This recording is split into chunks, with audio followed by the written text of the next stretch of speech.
Hartlik goeiemôre, mag die Here baie ryklik seën en sy wonderlike doel in die hart en lewe ook so bereik. Nou liewe vriende, waar bly vlakvarke? Nou vlakvarke kan tot 10 verskillende gate hê waarin hulle woon. En natuurlik sal daar 'n gunsteling gat of twee wees waarin hulle dalk bietjie meer tyd sal spandeer, maar hulle sal gereeld rondskuif dan ook vir hulle eie veiligheid ook.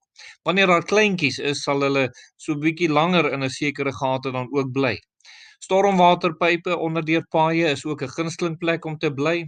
Hierdie plekke bied vir hulle skuilings teen die roofdiere en teen koue en selfs teen die hitte en is in hierdie opsig dat hulle dan hierdie gate dan so vir hulle sal inrig. Hulle sal 'n ertvarkgat wat groter maak of 'n ou muurshoopnes sal hulle groter maak en daarin sal hulle dan ook sekerlik so hulle woning veilig maak. Sekerlik is dit wonderlik om te sien dat die Here vir hulle dit ook gegee het om hulle woning so veilig te kan maak. Nou liewe vriende, hier in Titus is daar hoofstuk 1 is daar verskeie dinge waarvan ons verseker kan wees. En dit is so wonderlik dat die woord van die Here ons kom verseker oor hierdie dinge. En ons sal net so 'n paar van hulle uitlig en dat u opnuut net kan sê ons kan op God vertrou. Ag, ons leef tog in 'n wêreld waarvan daar soveel dinge is waarvan ons onseker is. Ons weet nie of ons alles op die rekenaar kan glo nie, liewe vriende. En so moet ons sekerlik weet dit is kosbaar dat die Here sy woord kom gee het om ons te verseker van baie dinge. Waarom is dit belangrik dat u verseker moet wees? Want dit moet bepaal die rigting waarin u beweeg. Dit bepaal die keuse wat u maak. Die eerste vers wat ek vir u wil lees is vers 2 in Titus 1 wat sê in die hoop van die ewige lewe wat God wat nie kan lieg nie van ewigheid af beloof het. Liewe vriende, en hier is die heel eerste saak waaroor u seker kan wees. Nie net soseer dat jy die ewige lewe het nie, of dat dit van ons kant toe kom nie, maar ook hierdie wonderlike saak, God kan nie lieg nie. En weet jy hoe wonderlik is dit in my en u lewe om dit te weet, God gaan nie vir my lieg nie. Ek kan algeheel op hom vertrou. Waarom sal God nie lieg nie, liewe vriende? Net so 'n paar gedagtes waarom die Here nie sal lieg nie.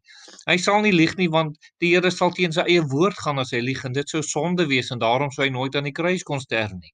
Die Here is te wys om te lieg, want 'n leuen word altyd uitgevang en God weet dit. En dan het die Here geen rede om te lieg nie, liewe vriende. Om watter rede sou die Here lieg? Mense lieg oor roem en eer om uit die moeilikheid te kom, maar God het nie nodig om te lieg oor enige van die sake nie. En dan wat sy karakter betref, hy's heilig en regverdig. Daarom, God sal nie lieg nie. U kan die Here vertrou met u hele lewe en u hele hart op hom rig, om te weet, God sal vir u help. Die tweede saak is sekerlik ook dit dat u kan weet, God weet wanneer om met u te praat. Ja, die Here mors nie woorde nie. As die Here met ons praat, liewe vriende, dan weet hy wanneer om met vir ons wat te sê en daarom moet ons luister oor wat hy vir ons sê. Baie mense mag hieroor wonder hoekom antwoord die Here nie of hoekom praat die Here nie. Die Here weet wanneer om te praat. Titus 1 vers 3 sê en op die regte tyd sy woord bekend gemaak het. Ook in u lewe het God sy woord op die regte tyd aan u bekend gemaak. En ons moet ag gee op die woord van die Here, want ons weet nie wat lê in die toekoms nie, maar God weet. Ons weet nie wat in ons harte draai nie, maar God weet. En omdat die Here al hierdie dinge weet en hy weet wat ons nodig het, hy weet ook wat ons moet hoor, nie altyd wat ons wil hoor nie, maar wat ons moet hoor en daarom moet ons aandag gee in hierdie saak en met die Here reg wees. Ons moet luister as die Here praat, reageer en doen wat die Here. Die derde wat ons vanoggend vir u wil noem is God weet hoe mense moet optree. En hy weet ook hoe mense gaan optree teenoor ander mense en daarom is dit belangrik dat ons moet weet wat die Here vir ons sê hoe ons moet optree. Liewe vriende, daar word so baie gemaak en gesê ons moet water drink en al die voordele word genoem en u mag 10 weet hoeveel water 'n mens op 'n dag behoort te drink. Maar Titus 1 vers 7 sê, want 'n opsiener moet as 'n rentmeester van God onberispelik wees, nie eiesinnig nie, oplopend, geen drinker, geen vegter, geen vuil gewinsoeker nie. En dan gaan die woord van die Here aan hier in hierdie eerste hoofstuk en hy beskryf hoe hierdie opsiener moet wees. In vers 14 onder andere gaan hy aan en hy sê en hulle nie besig hou met Joodse fabels en gebooie van mense wat van die waarheid afwyk nie. Dis baie belangrik. So 'n opsiener moet reg optree. Waarom? Eerstens voor God nie, tweedens die Here weet hoe mense gaan kyk na 'n opsiener. en dit gaan skade doen as hy nie reg sou optree nie.